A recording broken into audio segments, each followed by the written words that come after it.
Another exciting weather day across the eastern part of the United States.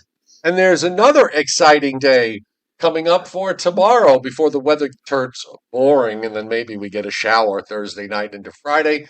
And we've got a chilly air mass. Some might call it Arctic.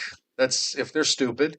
But otherwise, that's coming for Sunday and for the first part of next week. So we'll talk about that all. We'll talk about the tropics.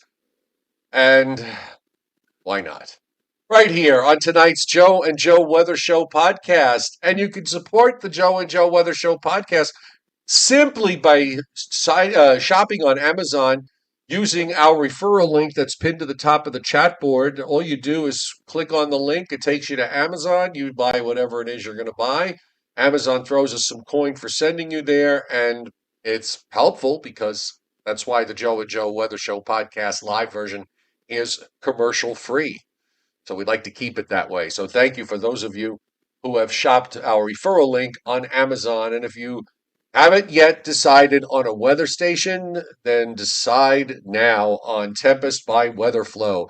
Get the revolutionary Tempest weather system. You'll join the fastest growing observing weather network on the planet. It's easy to install. You don't have to really even do anything to maintain it. It takes care of itself.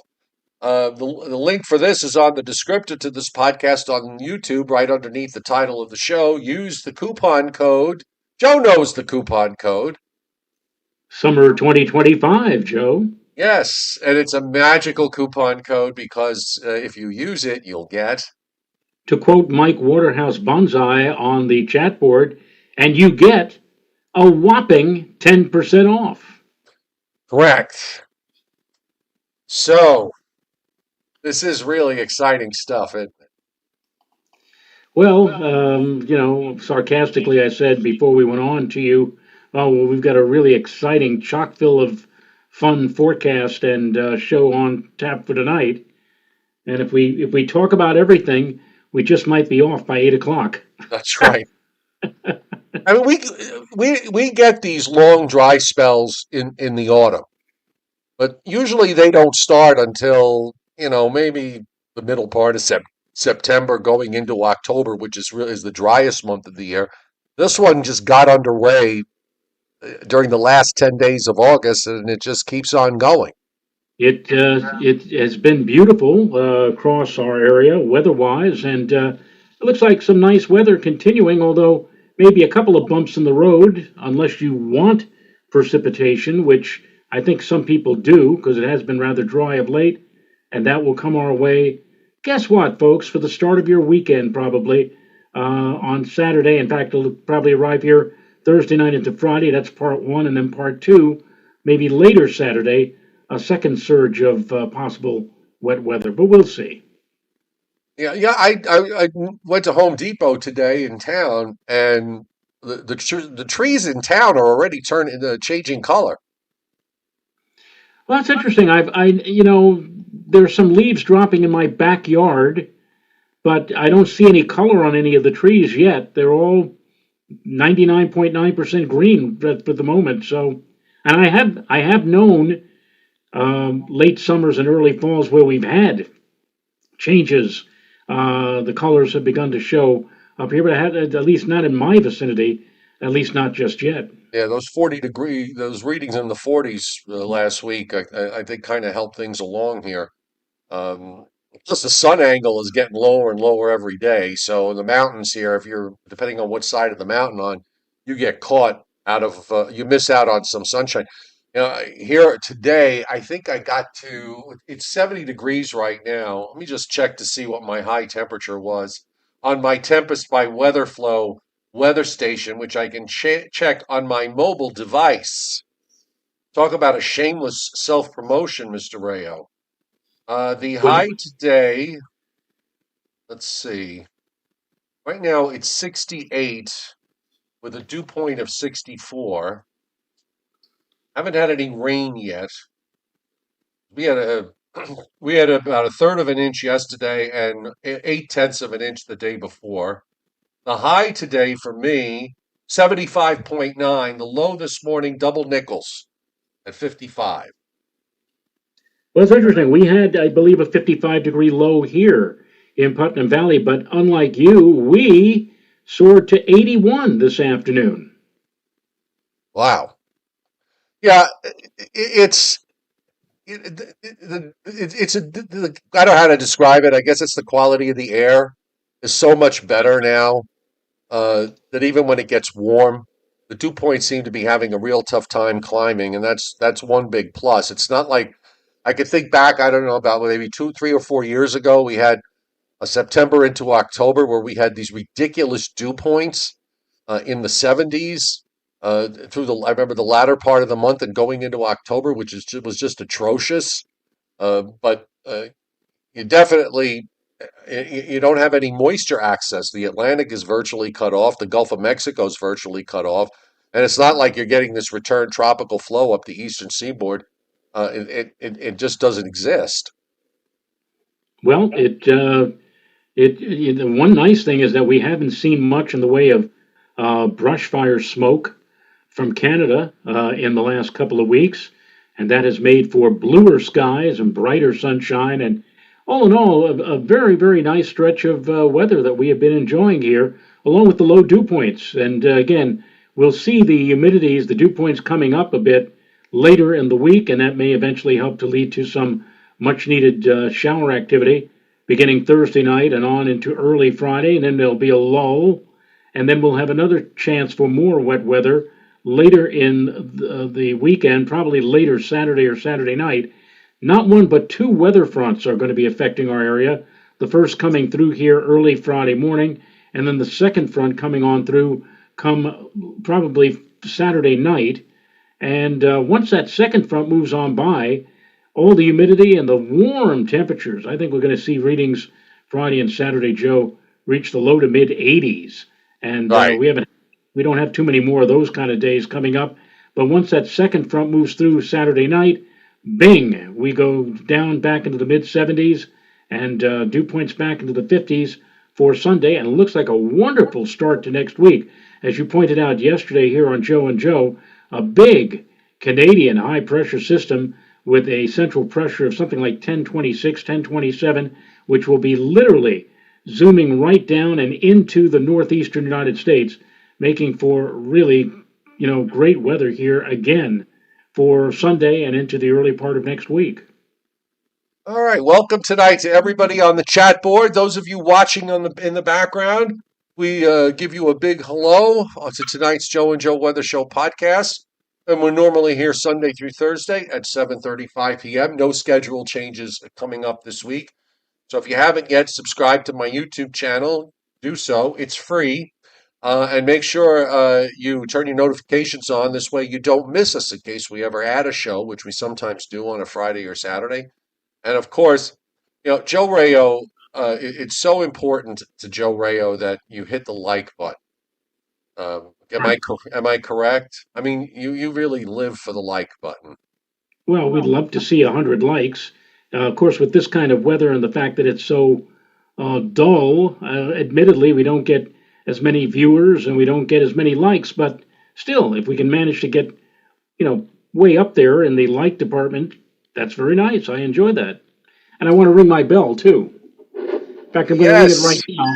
I'll ring it right now, even though we haven't been anywhere near 100 in recent days, but just so that I haven't done it in such a long time. I'm going to get you a Mariners bell. A Mariners bell. Yes, they're very loud. Very loud. Uh, Okay. all right, here's the watches and warnings map tonight, which kind of looks like the watches and warnings map from last night. We have, in terms of adverse weather that requires a watch or a warning or an advisory, you have to go all the way to the west to California, where we've got some flash flood watches in the Sierra Nevadas and also in one county in Nevada, just around Utah. I'm sorry, Reno, and point southward. We have some heat advisories, some uh, extreme heat warnings, and red flag advisories up for places in Oregon and Washington State, and that really is just about it. And normally we would see, if we had a really moistened air mass across the Gulf states, you'd see a whole lot of late afternoon and evening thunderstorms usually when you get into the month of September, they naturally start to wane. But it's just been unusually uh, empty as far as shower and thunderstorm activity goes in the deep south. We've got just some scattered storms in parts of Tennessee and Kentucky, Mississippi and Alabama, uh, and really not amounting to much. Nothing here in terms of severe weather. We've got a couple of cells blowing up in northwest Arkansas, and we're seeing a little bit of convection in the southwest. You can see there's a lot of clouds and moisture though going up into the Sierra Nevadas and in western Nevada, easternmost California. And as we check out the radar there, we do see solid areas of rain and thunderstorms, especially this area here that's up into the northern half of the state of California. Some very active cells there, and also in Arizona, both in the southern part and in the northwestern part. One or two flash flood watches warnings popping up, and we've got the array of showers and storms up and down I-25 from northern New Mexico up through Colorado, north of Denver, and into Wyoming, with a couple of flash flood warnings in New Mexico there. And we've got some stronger storms moving through southern Minnesota and southeast South Dakota, also in northeastern Minnesota, as well as on the North Dakota-South Dakota line. But in the east, there's a patchy area of downpours in north central and northeastern Tennessee, and that extends into southeastern Kentucky. A couple of showers offshore the Carolinas, some showers and storms in parts of western New York and northern New Hampshire, and that really is just about it. Um, Joe, severe weather, you're not going to see very much in a pattern like this. No, you're not. And this pattern is, as you've just said, going to persist for a while. I haven't had a chance to look at the Climate Prediction Center's 6 to 10 day outlook. I'm doing that right now. Take a look and see what they have to say. But I know that they have Well, been. would you like Uh, to share it with our studio audience? why not? It's nothing really uh, exciting to point out, except that as soon as I get the signal from you that I can Go ahead, keep sharing. All right, knock yourself out. hang on, and we will do that right now. And there we go. We'll take a look at the 6 to 10 day temperature outlook. And as you can see, from September 8th through the 12th, look at that area below normal that covers much of the eastern and central United States. I'm going 1, 2, 3, 4. So we're in the zone of percent probability, 60 to 70% probability of below normal temperatures. And that is not leaning below, that is likely below. So we're looking for a spell of cooler than normal conditions, taking us at least through the 12th of September. And in fact, if we take a look at the 8 to 14 day outlook, we're still in the area below normal right on through the 16th of September. Usually when you go that far out, the percent probabilities are not going quite as high, but still, it shows you that we're going to be leaning toward below normal right on through the middle part of September. As far as precipitation is concerned, well, they do have us in an area from the 8th to the 12th of above normal, anywhere from normal to above normal, leaning above that, generally about 33 to 40% for that time frame. And if we go further out to 8 to 14 days in terms of precipitation, we're just barely into the above normal. And again, just 33 to 40%, but not too far away. In fact, perhaps for the Hudson Valley, near normal. And near normal is 0 to 33%, or 33% above to 33% below, Yeah. or just somewhere. It's a coin toss. Why So we're can't not they making, just say above and below, not this 50% chance, 60% chance of, 40%? Yeah, just come on. Just make it easy for people to understand. I'm looking here at the risk of heavy precipitation, and this is an experimental guidance, and it shows you that the Long Island area. I'm going to zoom in right here on this. There you go. Everywhere within these two green hatched areas, there is the potential for heavy precipitation, and that would be for the time frame a slight risk from the 10th through the 13th of September. So there's a chance that there may be some heavier than normal precipitation during that time frame, the 10th through the 13th. That's a week from tomorrow, the 10th, through the 13th, which would be Saturday the 13th. And so there is that chance that we may see something more than just a few scattered showers around. We'll have to look at the models and see exactly what might be leading the folks at CPC, Climate Prediction Center, to go for above normal or possibility of above normal precipitation during that time frame. All right. Speaking of which, precipitation, the Storm Prediction Center indicating a marginal risk tonight in eastern South Dakota, extending into central Minnesota and a very small portion of northwest Wisconsin. You see the general thunderstorm areas that are being indicated.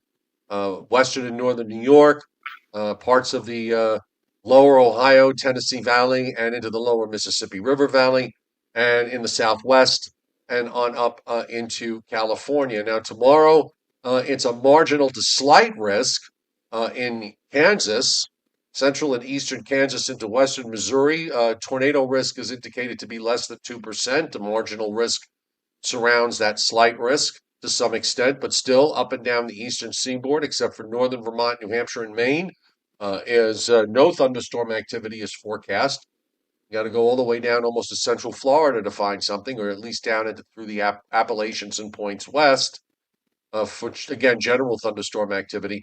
Now, SPC is indicating a slight risk for severe weather for Wednesday into Thursday across Tennessee, western North Carolina, western Virginia, eastern Kentucky, most of West Virginia, western and central Maryland, and much of central Pennsylvania, probably to about the I-81 corridor or a little bit to the east of the I-81 corridor.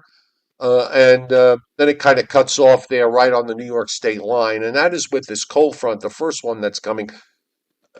Most of the activity is going to be in that marginal risk zone. And those are the folks who'll probably wind up with a fair amount of precip. But along the coastal plain, if you look at what WPC is doing over the next 7 days, so now this takes us to next Tuesday night, along the coastal plain, it's basically a tenth of an inch to at most a quarter, and in some places it's a tenth of an inch or less from eastern Maine down through the Carolinas and into Georgia. You got to go down into central and south Florida where you start to get into the several inches or more category.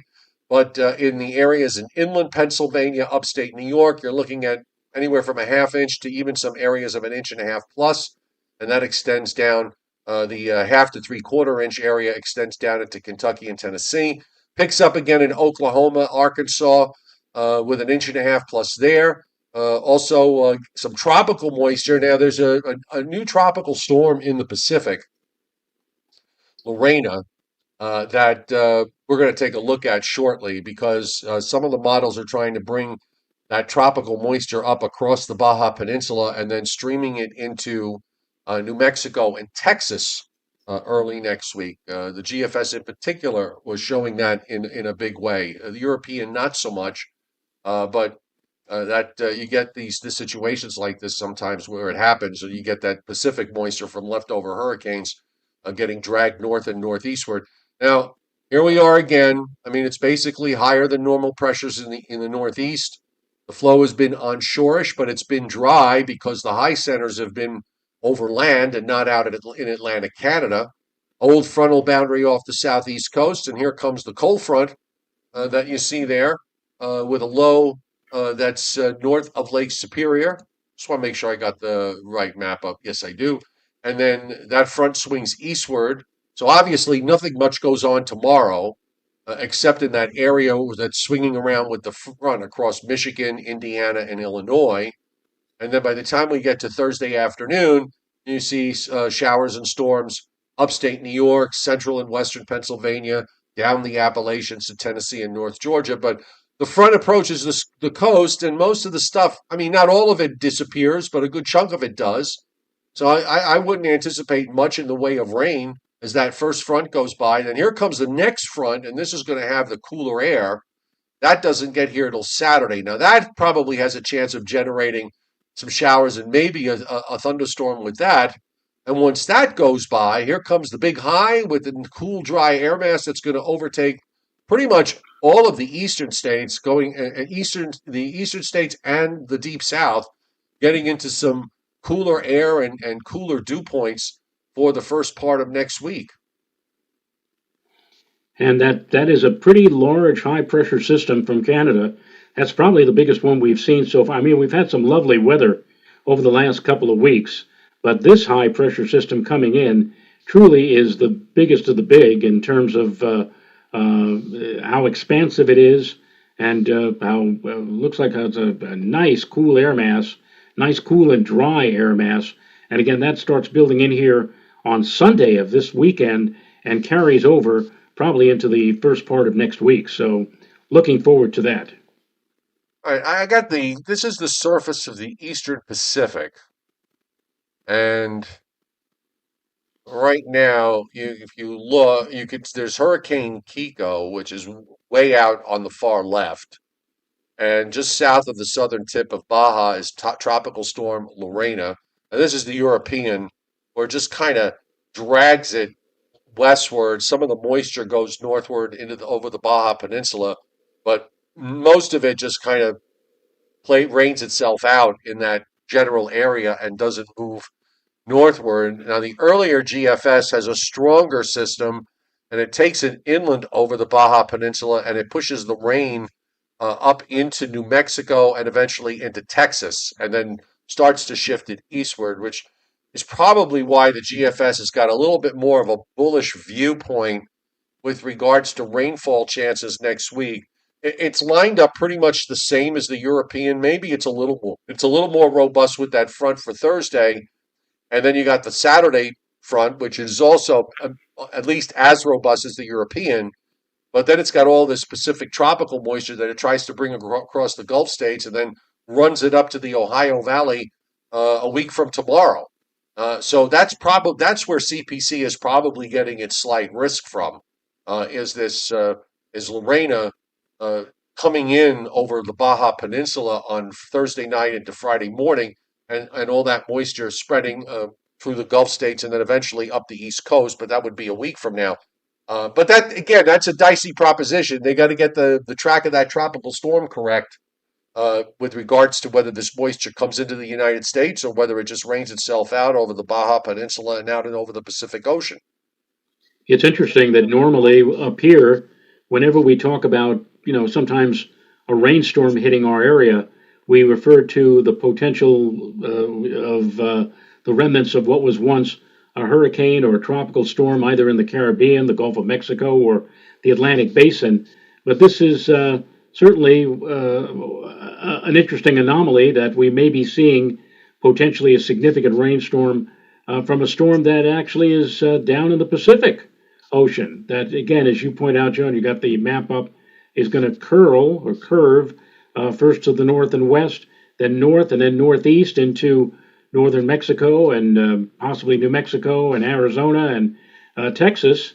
And also at this time of the year, for those areas, especially New Mexico and Arizona, they're in the monsoon season where at the one time of the year when they get, brief but heavy downpours is during, actually during July and August. So we're coming out of the monsoon season now, but now they have to be concerned about this system, which possibly will bring a heavy dose of rainfall to the desert Southwest. And again, depending upon the track, and we're, God knows, we're more than a week away, but depending upon how the moisture comes in and maybe gets funneled along the south and maybe up along the eastern seaboard, it may have a say in our weather sometime middle or latter part of next week. We'll see.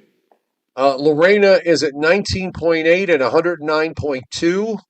Top winds are 60 miles an hour. Forecast to become a hurricane. They have tropical storm watches up for the Baja Peninsula. You can see that area highlighted in yellow, and it seems like NHC, got to get my acronyms right. NHC is sort of favoring the GFS idea of a fairly well-defined tropical system that turns north and northeast, and this would sort of argue that that moisture is going to get into New Mexico and into Texas. Meanwhile, we do have Hurricane Kiko, and that is out in the Pacific moving westward. It is forecast to become a major hurricane now, 13.9 and 128.9 west. So it's in the middle of nowhere in the Pacific. Top winds of 100 miles an hour, moving west at 6. Forecast to get up to about 115 or 120.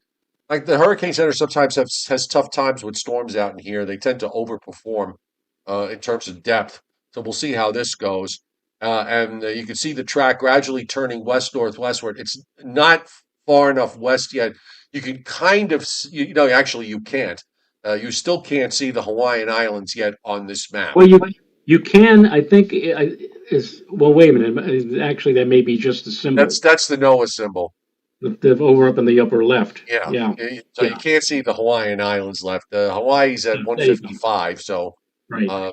it's still not quite to 145 when we get to Sunday. Meanwhile, in the Atlantic, we have disturbed weather southwest of the Cabo Verde Islands. You can see convection's kind of boiling up a little bit there. Waiting to see some evidence of a circulation. Not quite there yet, but it seems to be trying. And there's it looks like a smallish system. At least it may start out that way. And the Hurricane Center for this one on the outlook now has a 70% chance, 30% in the next 48 hours, a 70% chance that this could become a tropical depression over the next couple of days, particularly Thursday and Friday. And a general west to west northwest track is forecast. Uh, if the upper air is setting up the way it looks to set up, my guess is that this will probably recurve somewhere between 60 and 65 degrees west, and maybe it's a risk for Bermuda in the longer term. But we'll see. We'll see what happens after it develops, because it needs to develop first before we have to start worrying about whether it's going to do anything to anybody.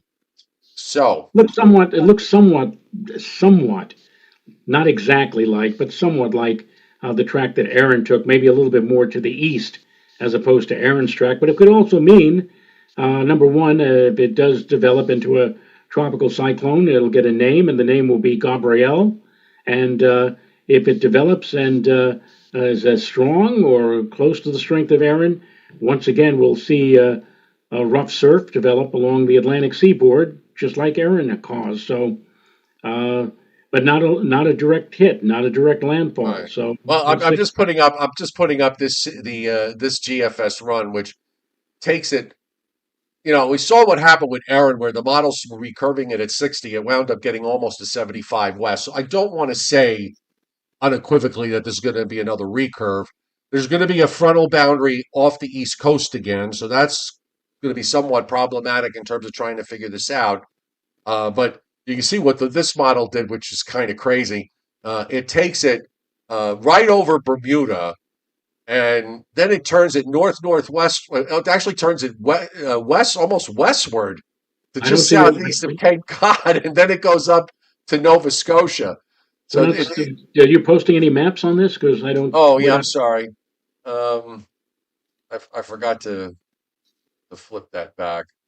the doohickey. And yes, here we go. So anyway, just a second. Okay, so there it is. This is I love when the models do this.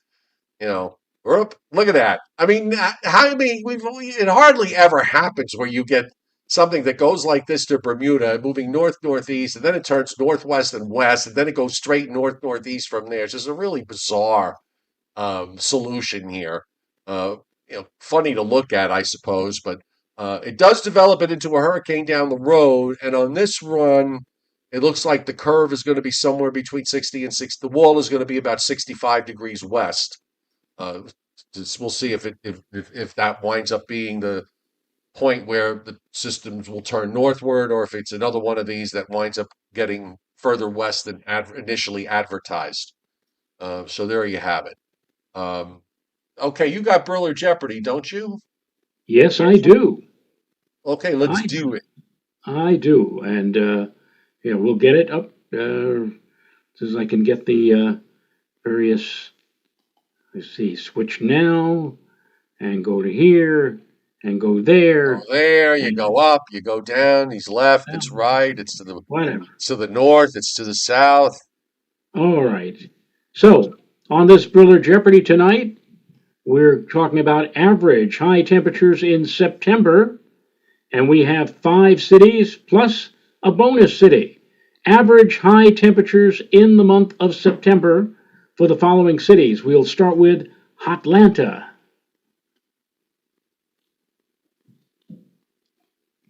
I will say for September, For September. I'll say for the month, I'll say 82. Good guess. Not high enough, but it's a good guess. And Rich Rothmansky, why do you not surprise me? Rich Rothmansky gets it right on the nose, along with Patrick Darcy and Miss Ballerite getting it with, and Frank R. with 84 degrees. 84 for the average high in September in Atlanta. So now that we have Atlanta pinned down, how about Boston? I will say for Boston 74. Well, you're within snake country with that, Joe, right there. 74, it either could be 75 or 73. Harold Olson also said 74. Howard A. said 74. Coin Pig said 75, but no, that's not it. So nobody's, well, so obviously it's 73. So 73, there you go. That's the correct answer. And Miss Mike Waterhouse Bonsai got that with 73, and so did Maggie P. with 73, and Latex Dreams as well. So how about now we go to Austin, Texas.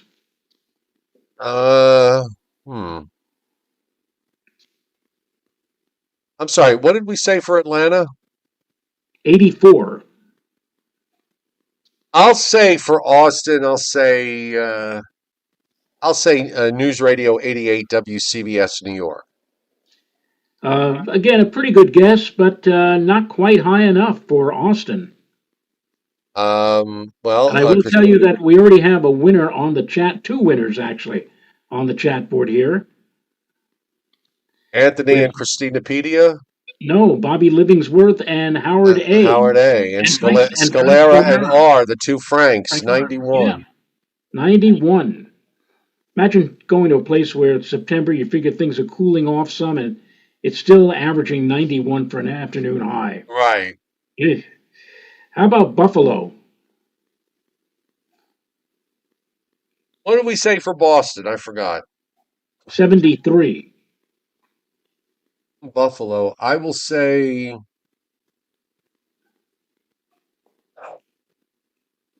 I'll say 69. Well, it's too cool for them, Joe, but we do have a winner with Patrick Darcy and Anthony. They hit 72.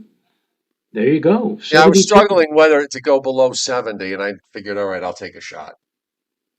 Well, all right. How about Chicago? Oh, Chicago. I'll say, well, Buffalo's 72. The lake is warm, so it's like, I'll say 74. Not warm enough, Joe. I know Patrick Darcy said 74, and so did Howard A. Steve LaPointe and John Sachs, 77. You're very close. You're within snake country. Frank Scalera's at 78. It's that high? Not quite that high, but that's also snake All country. right, so then the 76s have it. Anthony, Bobby Livingsworth. No, Well, if it's it, not 77, it is 77. well, that's Harold Olson then, 77. I didn't see Harold. I didn't see Harold Olson. The only thing I've seen from Harold Olson so far is that he's wearing his black armband because he's upset that the honeymooners are no longer on MeTV during Oh, the week. God. That it got replaced by Gomer Pyle. Oh, So, well, so they got there to you go. they got to rotate these shows. Yeah. All right. So 77 WABC degrees in Chicago, and the bonus is Toronto.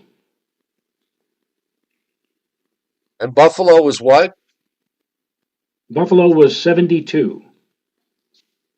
I'll say the same for Toronto, 72.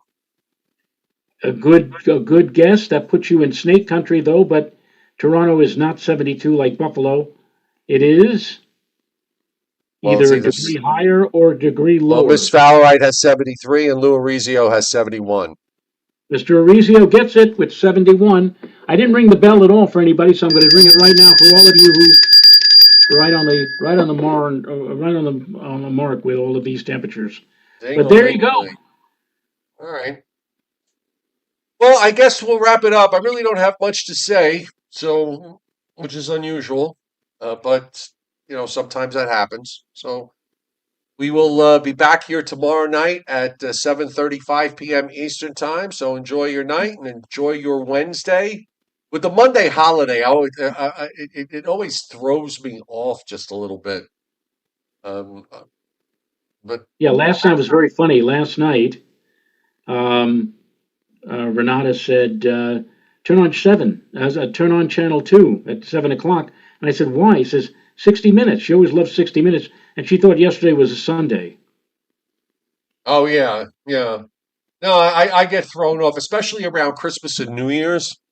I just lose complete track of what the days of the week. It also is the fact that I'm going to be 67, and that also helps me lose track of the days of the week. But Hey, that's not. I would love to trade with you, Joe.